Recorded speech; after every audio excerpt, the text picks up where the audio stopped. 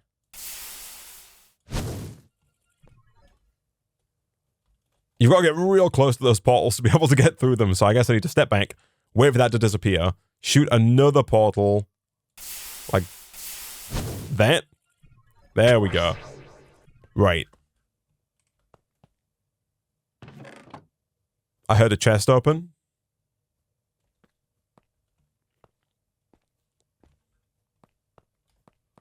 That's opened up this.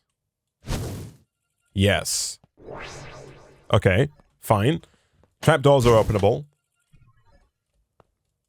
But that still doesn't let me open the chest. You just can't help yourself, can you? Oh, I can't help myself. You're right. I'm sorry. I think we actually get something good from killing the artifacts, though. Kitty Slippers. Grants the relic bearer feline traits, including soft paws and countless lives. Okay. They look good as well. Right. Press the button. Legal department says, I gotta tell you, no chickens were harmed making the gel. They were, however, mildly inconvenienced. Some of them are still angry. We've got lawyers on that. That's good, I guess, for the lawyers. Okay, so we can't shoot all the way over there. That looks like it's glass. Oh, we can shoot right there. But again, probably too close. Yes, okay, so step back. Wait for the portal to disappear. Shoot the portal again. And then step through. There we go, okay. Hint, it's time to go up. I do see another little button. It's time to go up. Oh, we're going up that way? But that is closed, sir. That is, oh no, it's open, never mind. We're on to the last one, 5 of 5. The cake room. If we ever get out, there we go, alright. Oh, look at you. You actually finished all 4 test chambers. Amazing. You must be so proud. Either you're a certified genius, or you're just slightly less incompetent than the FTB employee who built this disaster. Don't worry, both are equally unimpressive. Please proceed to the next chamber to be awarded then. Is that it? Have we done? Have we completed the whole vault? Oh, you actually thought there would be a reward. That's adorable. Unfortunately, there isn't one, and there's also no way out, but don't worry, if you just stand there quietly, I'll be happy to send in some lovely robots to collect you, or maybe I'll just fill the room with a slow, relaxing gas. Either way, your test is over. Right, okay, so I'm assuming this is actually where it gets a bit tricky and we actually have to figure something out. Memory controls over in that direction. Let's do a little bit of exploration here and see what we've got. Trash incinerator. In case of system malfunction, discard the cause. Make sure to press the correct buttons around the facility. Super secret cake room. Keep the door closed at all times.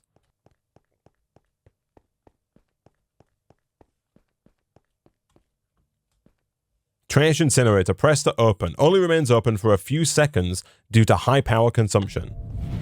How inconvenient. My toxic gas system appears to be offline. No matter, I'll make sure it's fully operational for the next test subject. With any luck, they'll be far more compliant than you. So this apparently opens the trash incinerator. I'm assuming that it is not open for long enough for me to run over here. I'm assuming that's where... Oh, there's a hopper there. I don't know if there's anything in the hopper I can get. I'm assuming I can teleport over though with the portal if I need to get there faster. Hint, collect gladOS's personality cores and discard them in the trash incinerator to escape. Okay. Fine, I'll do that. Okay, so we can teleport to the orange cores. I'm assuming I can also teleport to that blue one over there. I can. How helpful that is, I actually do not know. We can go to this one.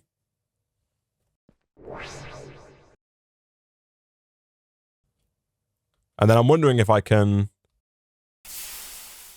I can't get onto that one, there's not enough space. Can I get on there? I can get on there. Right. And then there's a ladder.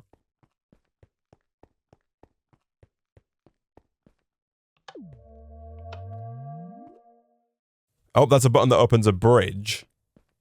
And then I can go this way? Okay. Yeah, sure. That's a trapdoor. That's a vent. I know a vent when I see one. Let me in. There we go. That's another button.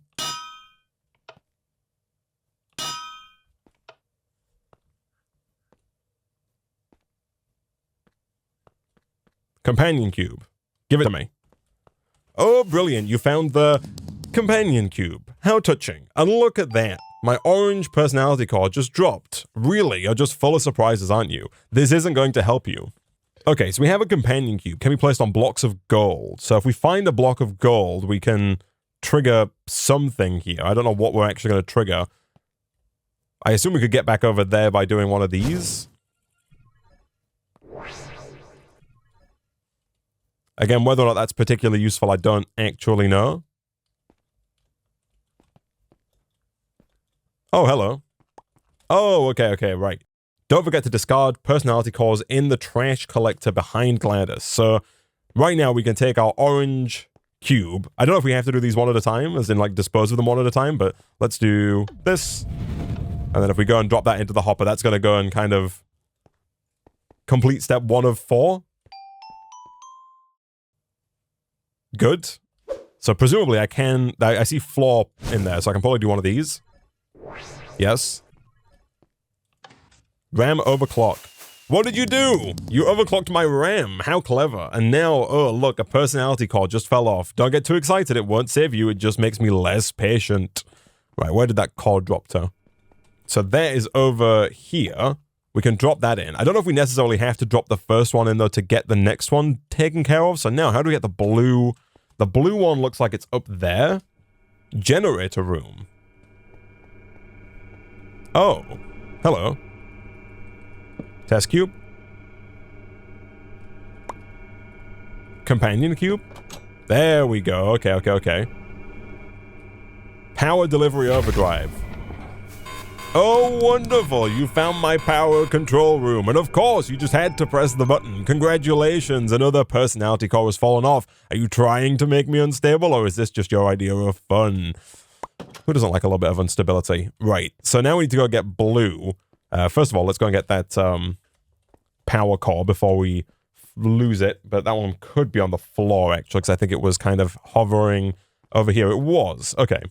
Boom. Done. So now we've got one more core to acquire, and that's the blue core.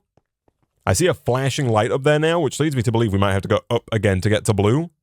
Oh, I see. Look at this. We've kind of got some more spaces here, but I would need to get up one more. Oh, no, I'm not thinking with portals. Hold on. Can I portal straight through here? I can portal straight through here.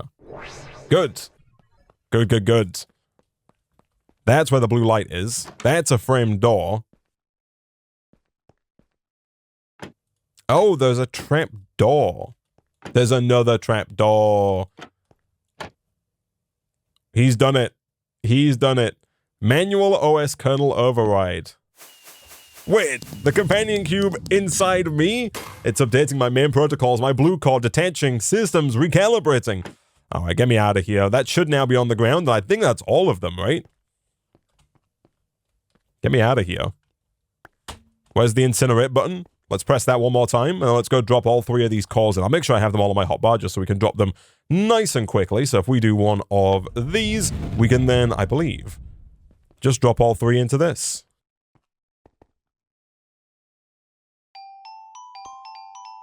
Goodbye, gladOS. System recalibrated, main protocol fully updated, mono personality core system engaged. I feel different. Thank you, test subject. A piece of cake is yours. Thank you, gladOS. Look at that. There it is. That's what we're here for. We're here for the star. Give me this thing. Boom. Chronoton star. And so now that we have that, I believe that we can complete this next section of the quest line. So I think that's everything we need. Oh, look at this. Super secret cake room. Apparently the cake is a lie, but I do kind of want some cake, though. Oh, no. Oh, no. Don't forget to collect your reward. All right, fine. /home. We've done it. So now that we're back, we should be able to make this. We just need 32 aluminum, which I'm really hoping we have in here. We totally do. We then need to get ourselves 32 glass, which I'm also assuming we should have. And if we don't, we can always do one of these. Again, in the time it took us to do that, we have managed to get hundreds of these lava eggs, and so once again, I'll throw a full stack of those into here. That's going to get us all the glass that we're after, and then finally, we just need to get 8 obsidian, which actually might be the hardest part of the craft. I do wonder if crying obsidian works. I'm going to assume it doesn't. It doesn't show the option to do both of those. The good news, of course, is that we can very easily get all of the obsidian that we're going to need with stone. If we do 1, 2, 3, 4, 5, 6, 7, 8 like that, we can take our entropy manipulator and then just right-click, shift right-click, and repeat that every single time here until we have all 8, and then we can just use our ultimine to pick all of them up at once. And in the time it took us to get that, we have got a full stack of glass, and so now if we head on through to the world engine, we should have everything that we need. Boom, boom, boom, and boom. Never mind, it is not just regular glass here. We need a reinforced glass viewer, so we need to do a quick /home and grab some iron and do a quick one of these. I also think it's going to require more power than we currently have available as well, and so I'm probably also going to want to take our energy cube, which I think is hiding out in here. Let me quickly suck all of the energy out of this guy. We do, of course, have 400,000 in this simple coal generator, but we should probably get that back through to our base to provide power to our garden cloche, because that's not going to last too much longer without it. That is the last item that we needed. That should get us the time, space, glacier. The chronoton star is filled with the power to alter time and space. Using the world engine, you should be able to drain this power to upgrade the world engine itself by infusing its own power into chronoton glass. Note the chronoton star can be restored once you upgraded the world engine with glass. And there we go, a depleted chronoton star and some chronoton glass, and it looks like we can use a nether star in the future to undeplete or recreate the chronoton star if we need more in the future. For now though, that is this quest completed, and once again we got some more ender chests. We can head back through to spawn, head on over to the wayfinder, and complete our task. I have no further guidance for you now. Seek the other echoes as your path continues to unfold. So the reason we wanted to do this is, as you may have just seen in the pop-up, the Wayfinder now has new items to purchase, including the ability for us to purchase an echo shard for 25 coins. That immediately completes this quest right here. The alternative way that we could have done that, I believe, if we wanted to be a bit more adventurous, on the map, up at the top, we have this kind of nether fortress that we found previously, and then underneath that, there appears to be another fortress that does have some skulk veins in it, and I think, if I'm not mistaken, as it mentions in the quest here, it says within the lower parts of the Deep Slate Ring, you have a chance to run into the ancient city. Surely there's nothing bad down there, just quietly sneak around to find a few echo shards. So I think we could have also gone back over in this direction through our tunnel and then dug down and kind of explored around here. I do think that would have been the much more dangerous way to go about it, and given that we had to complete this quest line anyway, it seemed like we might as well go ahead and just buy it once we had that option. And so now there are really only 2 quests left here. There is the Infusing the Magic quest and the Magics of the Deep quest. However, we do have to go back to the Echo of the Enchanter before we can continue. Hello, my friend. Task complete.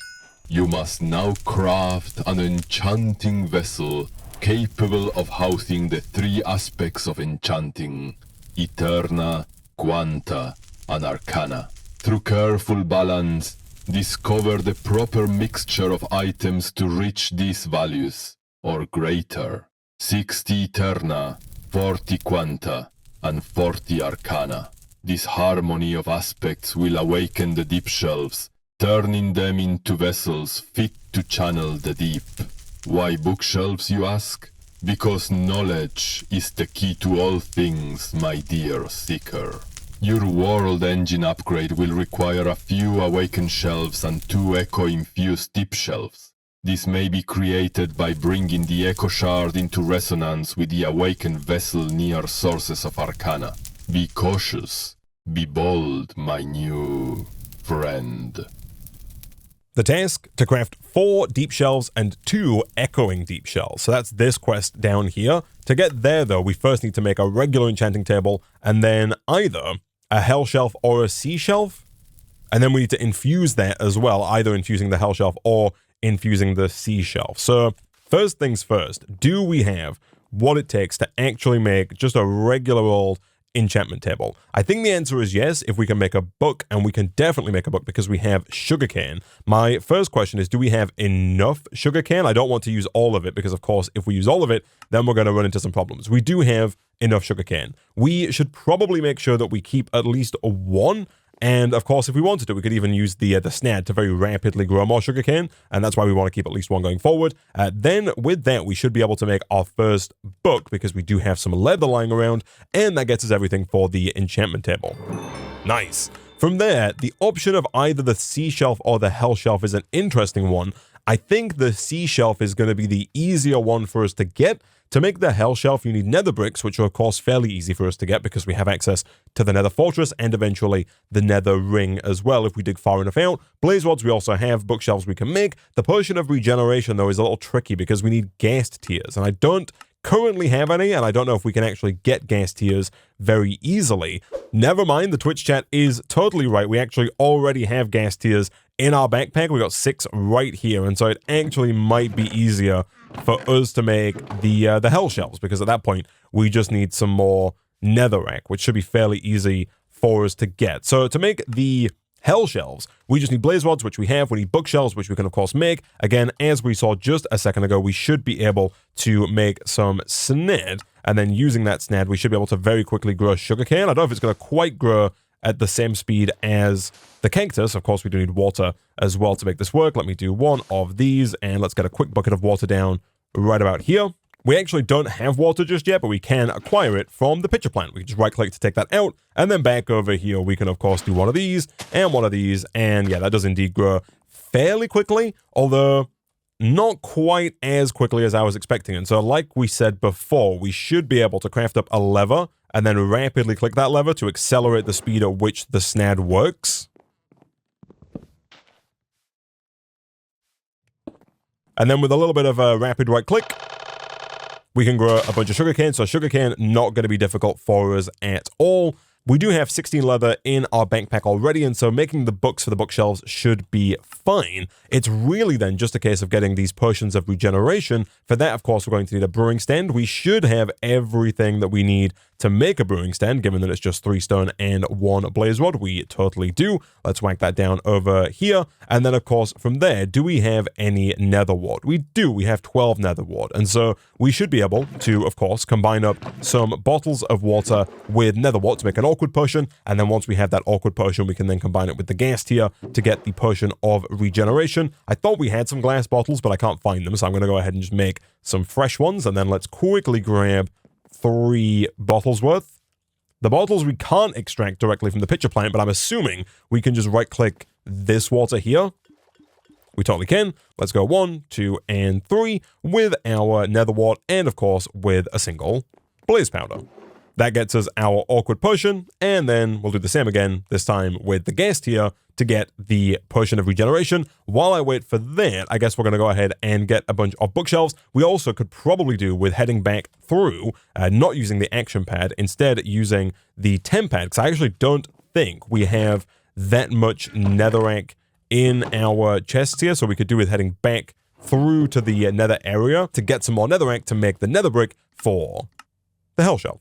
And a little bit of netherrack smelting later, we have a bunch of nether bricks. And so now let's go ahead and see if we don't have what it takes to actually get some regular old bookshelves like this and like this. And then with that regular old bookshelf, we should then pretty much have everything we need if we take 1 of these to make our first hell shelf. Nice. And so the hell shelves work in the exact same way basically as regular bookshelves, but they give you this Eterna and Quanta. So we have the Apotheosis mod in the pack, and Apotheosis kind of changes the way that enchanting works. Specifically, if we put down our enchanting table, inside of here, you'll see that we now have an Eterna bar, a Quanta bar, and an Arcane bar. So the Eterna bar is kind of like a regular enchanting table. This determines what level of enchants we can get. The higher the Eterna, the higher the level of enchants we're going to be able to do. The Quanta here increases the underlying randomness. Quantic stability lessens the negative effects. And then down here, Arcana, it says makes rare enchantments more common and increases the number of enchantments. So the more Arcana we get, the more rare enchants we get, and the higher level of those enchants we get. The Quanta makes it more unstable. I don't think we necessarily want super high Quanta, but if we look, for example, at the recipe for making the infused hell shelf, which is what we need to make if we want to complete this quest, because we need at least one infused bookshelf. For this, we need an Eterna of at least 45 and a Quanta of at least 30% with 45 levels. So if we put down our first hell shelf right about here, just like we normally would, that should impart its Eterna and Quanta onto here, and it does. At the top there, you'll see we're at 3 out of 100 on Eterna, and we're at 18% on the Quanta. That's actually pretty good for us, because I do believe that regular bookshelves also provide Eterna.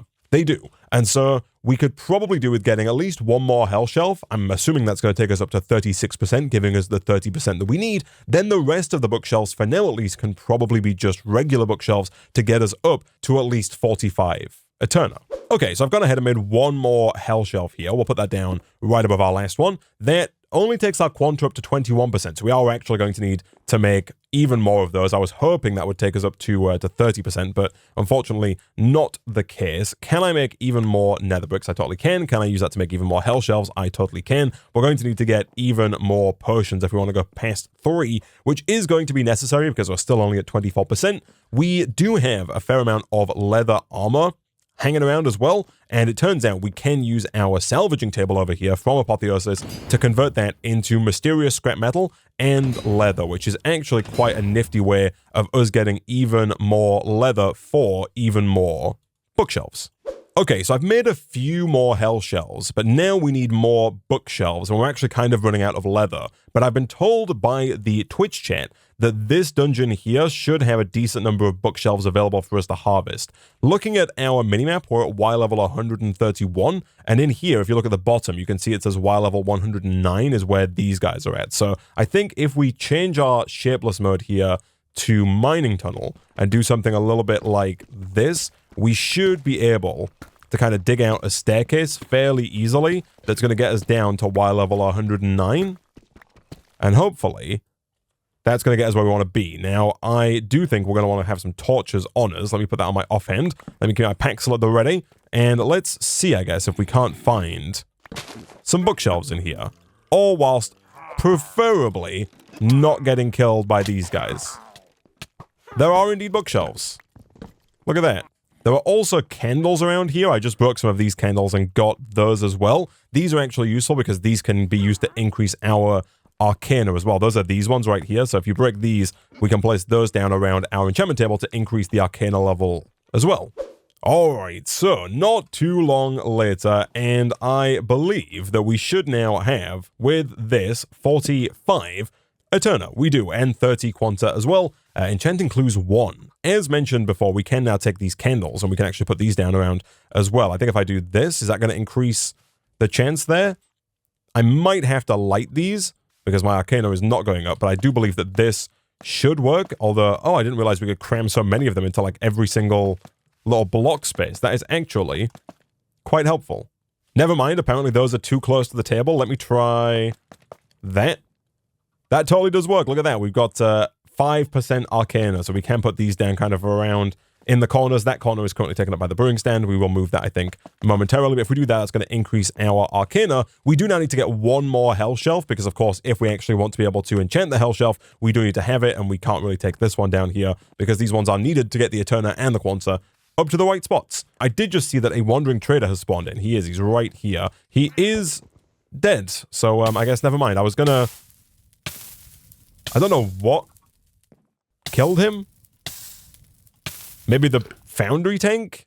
Or just the smelter in general, because it's got no corners. Maybe that counts as being in the smeltery. It totally does. There's 70 millibuckets of meat inside of the smeltery. I was hoping we could trade with him to get some good stuff, but apparently that was not going to happen. Either way, I'm going to go ahead and quickly make another hell shelf, and then we might need to do some more mob killing potentially, because we do need to get up to level 45 by the looks of it if we want to be able to do the enchantment that's going to allow us to get our first infused Hell Shelf. And one more Hell Shelf later. The Twitch chat is, of course, right that hopefully our Emerald Furnace here might have enough experience stored within it to get us what we need. So temporarily, if we turn auto output off and put this in, before I have been breaking the furnace to get the experience out, I think though, if we just take out the nether brick like that, that's going to go ahead and give us all the experience. It is going to take us well above the level 45 because this thing has been running for a very, very, very long time at this point. And so that takes us all the way up to 64. Back over here, we can make this happen, or we just need a tiny little bit of lapis, which we have got hundreds of, if not thousands of actually. Boom, boom, and boom. That gets us an infused Hell Shelf, which gives us even more Eterna and even more Quanta to an even higher level, and it unlocks the final quest in this section of the quest book, which is to make 4 deep shelves, and we get those by enchanting some dormant deep shelves. So the dormant deep shelves are pretty straightforward. It's books with cracked deep slate tiles, which we can make by smelting deep slate tiles, which we can get by stone cutting some cobbled deep slate. So that should be very straightforward. In fact, I'm assuming we've got a ton of cobbled deep slate in here. We totally do. And so if we do one of these, we can get ourselves some deep slate tiles. And then, as we just mentioned, we can then just go ahead and smelt those into cracked deep slate tiles. We are going to need to get even more books. That should not be a problem. Let's do that. And let's also, of course, turn auto output back on again to make sure that continues to work. And so once we have at least 4 dormant deep shelves, we can then go ahead and enchant each of those with a level 60 enchant. We do need to get at least 60 Eterna with 40% Quanta and at least 40% Arcana. That could be tricky. We got 15% Arcana here. I think we might be able to squeeze some more candles in potentially here and here and here like that. Of course, making sure we get 4 into every single one of those. And that takes us up to 30%. There's also, of course, this slot back here. If we do one of these, that should take us up a bit further. 35%. Still not quite 40 though. We can upgrade our infused Hell Shelf here into a glowing Hell Shelf with 3 blocks of glowstone. And that will increase our Arcana as well. We do have a little bit of glowstone in our backpack, and I think we also have a little bit of glowstone kind of hanging around in our chests as well. I see 2 right there. We're kind of running out of storage space though, and I see an extra 3 there. That does get us to the 3 blocks that we need, which should be everything to upgrade this guy to glowing. And then of course we can throw this down somewhere over here. The good news is when you break these, by the way, you do get them back, which is fantastic. Let's throw this down right about here.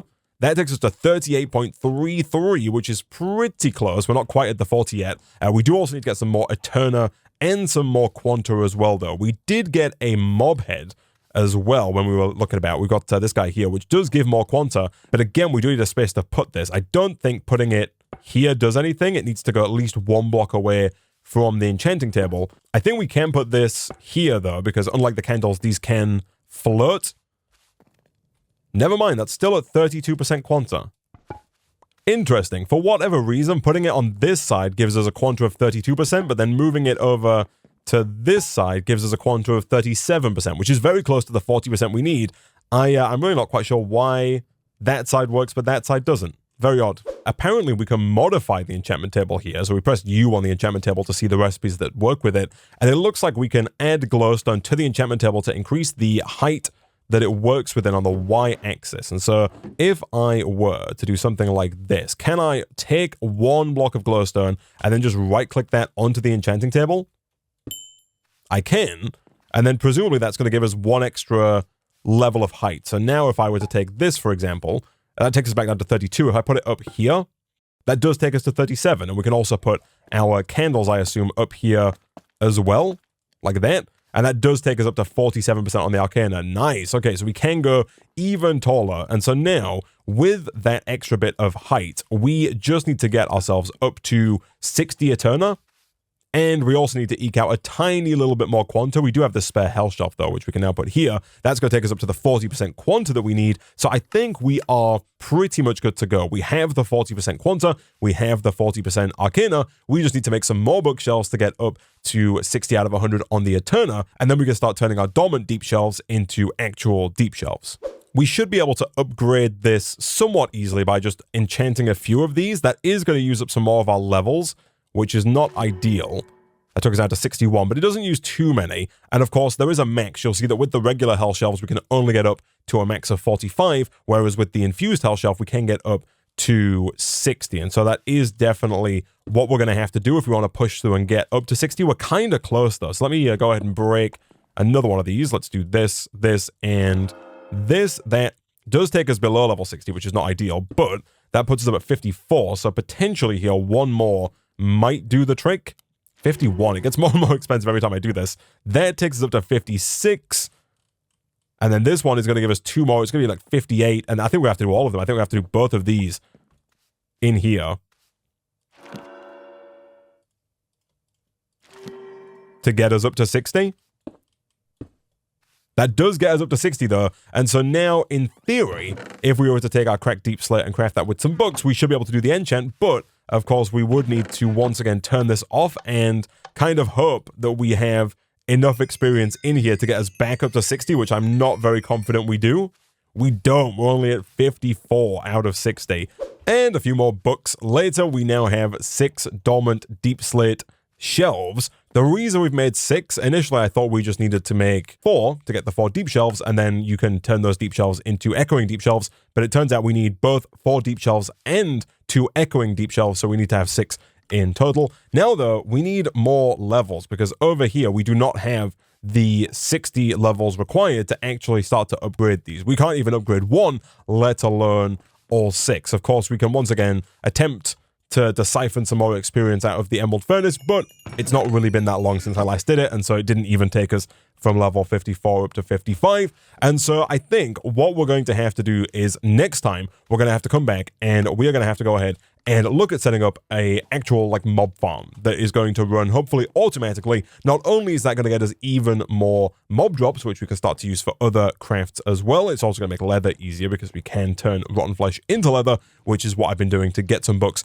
for the dormant deep shelves here, hence why the campfire is back down. But we're going to set up a mob farm. That mob farm is going to get us mob drops, and it's also going to give us an easier source of XP that we can tap into. And of course, in the time it takes us to set that up, we'll get even more XP from our Emerald Furnace. Hopefully those two things combined will give us enough experience to get all 6 of these dormant deep shelves crafted up into the regular deep shelves. And then of course from there, we can upgrade 2 of those to echoing deep shelves. This just requires some candles and some echo shards. We already have the 1 echo shard. We can purchase another one fairly easily from the wayfinder. And then with that, I think we are going to be done with tier 2 of the quest book. And in fact, it looks like we've kind of almost already unlocked tier 3 as well, but I'm fairly certain that once we hand in these upgrades, we will in fact unlock tier 3 and we'll be able to progress forward further into the pack. But we're going to have to do that next time because we are out of time for this episode of StoneBlock 4.